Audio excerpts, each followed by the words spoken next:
Online Manipur YouTube channel असबेंगबीर ma'am पुनमपु अमुकहना ताराम लोकसरी अहनबदे यamna मरुइबे पाव अमा अपडेट थमजगे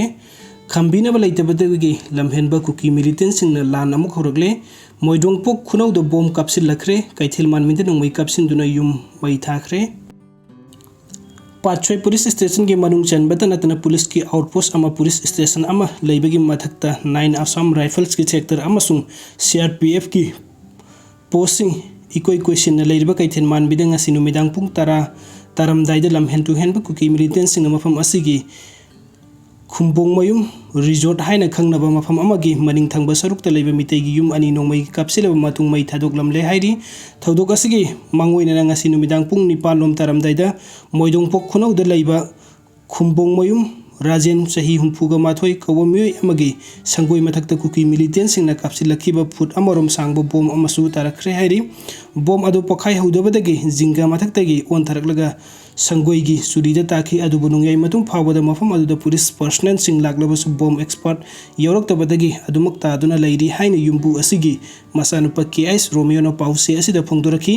महाकना मोइदोंगपो खुनौ western modern club finance secretary ओइबनी हाइरि महाकना फोंदोकपदा मखोइगी खुल मोइदोंगपो खुनौगी हेक मनिंगदा असम राइफल सिंग लैरिबनी अदुबु मतौ करमना कैथेल मानबी सिंग लोमदगी मोइदोंगपो खुनौदा लैरिबा मखोइगी युम फावबो यौना मफांगल कलबा बॉम कापसिलकपा ngamlibano हाइरि अमरोमदा कैथेल मानबीगी खुंबोंग मयुम रिजोर्ट की मनिंग थांगबा सरुकता लैरिबा मितै सिंगी युम सिंग तमना कुकी मिलिटेंट सिंगना सिंगथकलोमदगी कुमथरकलगा हाना नोंमै मरु कया कापसिलखि नोंमै कापगी मखोल ताबदगी मितै खुंजा सिंग युम थादोक्तुना सेनथोकनबा हरकपदा सिंग यावना पोचै थमनबा युम अमा यावना पुन अनि मै थादोकलमलगा खुलै थुना चिंगलोमदा अमुक खटखिबनी हाइरि कुकी मिलिटेंट सिंगना नोंमै कापसिनबा हरखिबदा खुल असिबु ngakliba खुंजा सिंगना गी मैकैदगिसु खुद हाननबा होनखि अदुबु खुलंगाकु खुंजा सिंगदि लाइसेंस सिंगल अमसुंग डबल बेरेन सिंगबो ओइखिबना अफबा मखलनि खुलाई पाइदुना अटैक तौरखिबा कुकी मिलिटेंट सिंग मायोकनबा ngamdabadagi चेंथोरखि हाइरि अदुम ओइनमक अचोबा तंजा येंगतुना खुलंगाकपा सिंगी मैकैदगिसु नोंमै राउंड खर दिकापखि हाइरि थौदोक थोकफमदगी संगसिलुबा अखोइगी पाउमैदा सिक्युरिटी फोर्स सिंगना फोंदोरपगी मतुंग इन्ना थौदोक थोकलिबा मफम असि ngasi नुमिदांग पुंग निपानगा मखाइरोम तारकपदा 5/9 GR की पर्सनल सिंगना पेट्रोल सिंग चटखिबदा ngairibani कैथेल मानबी एरिया द आर्मी की पर्सनल सिंग असि लैबगी मथक्ता 93 सुबा एआर की पोस्ट अमसुंग लैरिबनी हाइरि लोइना कैथेल मानबी सिंखोंग द पुलिस आउटपोस्ट अमा खरका खलगा पुलिस स्टेशन अमा अमसुंग CRPF की पोस्टिंग सु मथंग मथंग चगुंगना लैरिबनी हाइरि अदुबु मतौ करमना मितै सिंगदे अटैक सथबा ngamhankhibano haibagi chapsaba maram khangba ngamkhidri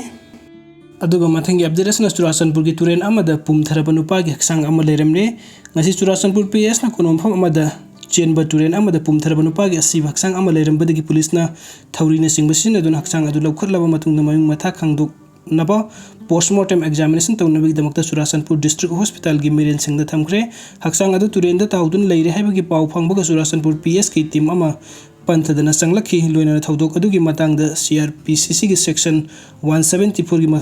मखादा थौदोक अदुगी सबसाबा मरम खंगदोकनबा अननेसेसरी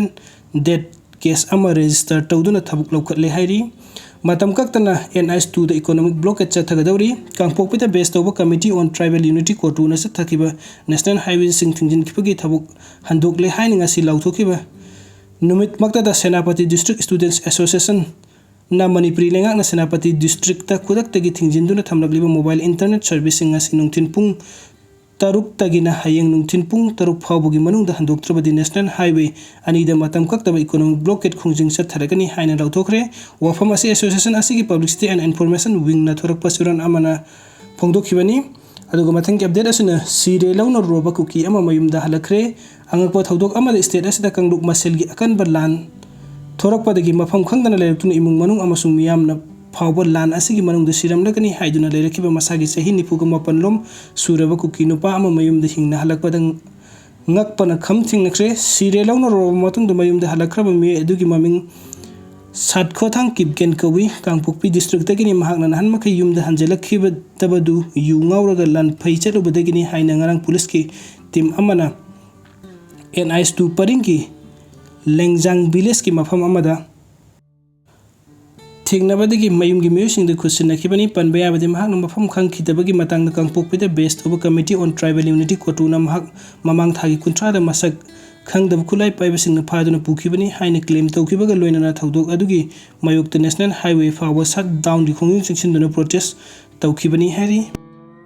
ꯑꯗꯨꯒ ꯃꯊꯪꯒꯤ ꯑꯞꯗꯦꯠ ꯑꯁꯤꯅ ꯁꯦꯄꯔꯦꯠ ꯌꯨꯅꯤꯌꯟ ꯇꯦꯔꯤꯇꯣꯔꯤ ꯁꯦꯝꯅꯕꯒꯤ UPF ꯑꯃꯁꯨꯡ KNOꯅ ꯆꯥꯔꯇꯔ ꯑꯣꯐ ꯗꯤꯃꯥꯟ ꯄꯤꯁꯤꯟꯈ꯭ꯔꯦ꯫ ꯀꯥꯡꯄꯣꯛꯄꯤꯗ ꯕꯦꯖ ꯇꯧꯕ ꯀꯃꯤꯇꯤ ꯑꯣꯟ ꯇ꯭ꯔꯥꯏꯕꯦꯜ ꯌꯨꯅꯤꯇꯤ ꯀꯣꯇꯨꯅ ꯊꯥ ꯑꯃꯔꯣꯝ ꯀꯥꯡꯄꯣꯛꯄꯤ ꯐꯥꯎꯗꯨꯅ ꯆꯠꯂꯤꯕ ꯌꯥꯎꯅ ꯃꯅꯤꯄꯨꯔꯒꯤ ꯅꯦꯁꯅꯦꯜ ꯍꯥꯏꯋꯦ ꯑꯅꯤꯗ ꯆꯠꯊꯔꯤꯕ ꯏꯀꯣꯅꯣꯃꯤक ꯕ꯭ꯂꯣꯀꯦꯠꯀꯤ ꯑꯊꯤꯡꯕ ꯑꯗꯨ ꯂꯧꯊꯣꯛꯂꯒꯅꯤ ꯍꯥꯏꯅ ꯂꯥꯎꯊꯣꯛꯈ꯭ꯔꯦ꯫ ꯍꯥꯏꯋꯦ ꯑꯅꯤꯃꯛꯇ ꯏꯀꯣꯅꯣꯃꯤक ꯕ꯭ꯂꯣꯀꯦꯠꯀꯤ ꯑꯊꯤꯡꯕ ꯑꯁꯤ ꯃꯦ 3ꯗꯒꯤ ꯆꯠꯊꯔꯛꯈꯤꯕ ꯀꯥꯡꯂꯨꯞ ꯃꯁꯦꯜꯒꯤ ꯂꯥꯟꯒ ꯏꯔꯣꯏꯅꯅ ꯂꯩꯔꯛꯈ꯭ꯔꯕ ꯃꯇꯨꯡ ꯀꯣꯇꯨꯅ ꯍꯧꯈꯤꯕ ꯑꯣꯒꯁꯠ 22ꯗ ꯆꯤꯡꯒꯤ ꯃꯐꯝꯁꯤꯡꯗ ꯂꯩꯔꯤꯕ ꯀꯨꯀꯤ ꯖꯣ ꯐꯨꯔꯨꯞꯁꯤꯡꯗ ꯇꯉꯥꯏ ꯐꯗꯅ ꯆꯪꯕ ꯄꯣꯠꯂꯝꯁꯤꯡ ꯃꯔꯥꯡ ꯀꯥꯏꯅ ꯐꯪꯍꯟꯒꯗꯕꯅꯤ ꯍꯥꯏꯕꯒꯤ ꯗꯤꯃꯥꯟ ꯇꯧꯔꯗꯨꯅ ꯅꯨꯃꯤꯠ ꯑꯁꯤꯗꯒꯤ ꯑꯃꯨꯛ ꯍꯟꯅ ꯈꯣꯡꯖꯪ ꯑꯁꯤ ꯆꯪꯁꯤꯜꯂꯛꯈꯤꯕꯅꯤ꯫ ꯑꯗꯨꯝ ꯑꯣꯏꯅꯃꯛ ꯍꯧꯖꯤꯛ ꯀꯨꯀꯤ ꯂꯥꯜꯍꯧ ꯂꯨꯞꯁꯤꯡꯒꯤ ꯑꯄꯨꯟꯕ ꯂꯨꯞꯁꯤꯡ ꯑꯣꯏꯔꯤꯕ ꯌꯨꯅꯥꯏꯇꯦꯗ ꯄꯤꯄꯜꯁ ꯐ꯭ꯔꯟꯠ UPF ꯑꯃꯁꯨꯡ ꯀꯨꯀꯤ ꯅꯦꯁꯅꯦꯜ ꯑꯣꯔꯒꯅꯥꯏꯖꯦꯁꯟ KNOꯒꯤ ꯃꯤꯍꯨꯠꯁꯤꯡꯒ ꯏꯟꯗꯤꯌꯥ ꯂꯩꯉꯥꯛꯀꯤ ꯃꯤꯍꯨꯠꯁꯤꯡꯒ ꯆꯠꯊꯔꯛꯂꯤꯕ ꯄꯣꯂꯤꯇꯤꯀꯦꯜꯒꯤ ꯗꯥꯏꯂꯣग ꯑꯁꯤ ꯈꯨꯃꯥꯡ ꯆꯥꯎꯁꯤꯜꯂꯛꯄꯒ ꯂꯣꯏꯅꯅ ꯋꯥꯔꯣꯏꯁꯤꯟ ꯄꯨꯔꯛꯄ ꯌꯥꯕꯒꯤ ꯐꯤꯚꯝꯗ ꯂꯥꯛꯂꯕꯅꯤꯅ ꯍꯥꯏꯋꯦ ꯑꯅꯤꯗ ꯊꯝꯂꯛꯈꯤꯕ ꯏꯀꯣꯅꯣꯃꯤक ꯕ꯭ꯂꯣꯀꯦꯠ ꯈꯣꯡꯖꯪ ꯍꯟꯗꯣꯛꯅꯕ ꯋꯥꯔꯦꯞ ꯂꯧꯔꯛꯄꯅꯤ ꯍꯥꯏꯔꯤ꯫ ꯋꯥꯐꯝ ꯑꯁꯤ ꯀꯣꯇꯨꯒꯤ ꯖꯦꯅꯔꯦꯜ ꯁꯦꯀ꯭ꯔꯦꯇꯔꯤ ꯂꯥꯟꯃꯤꯟꯂꯣꯟ ꯁꯤꯡꯁꯤꯠꯅ ꯉꯁꯤ ꯀꯥꯡꯄꯣꯛꯄꯤꯗ ꯂꯥꯎꯊꯣꯛꯈꯤꯕꯅꯤ꯫ ꯃꯍꯥꯛꯅ ꯃꯈꯥ ꯇꯥꯅ ꯐꯣꯡꯗꯣꯛꯈꯤꯕꯗ UPF ꯑꯃꯁꯨꯡ KNOꯒꯤ ꯃꯥꯏꯀꯩꯗꯒꯤ ꯅ꯭ꯌꯨ ꯗꯦꯜꯂꯤꯗ ꯇꯣꯉꯥꯟꯕ ꯌꯨꯅꯤꯌꯟ ꯇꯦꯔꯤꯇꯣꯔꯤ ꯑꯃ ꯁꯦꯝꯅꯕꯒꯤ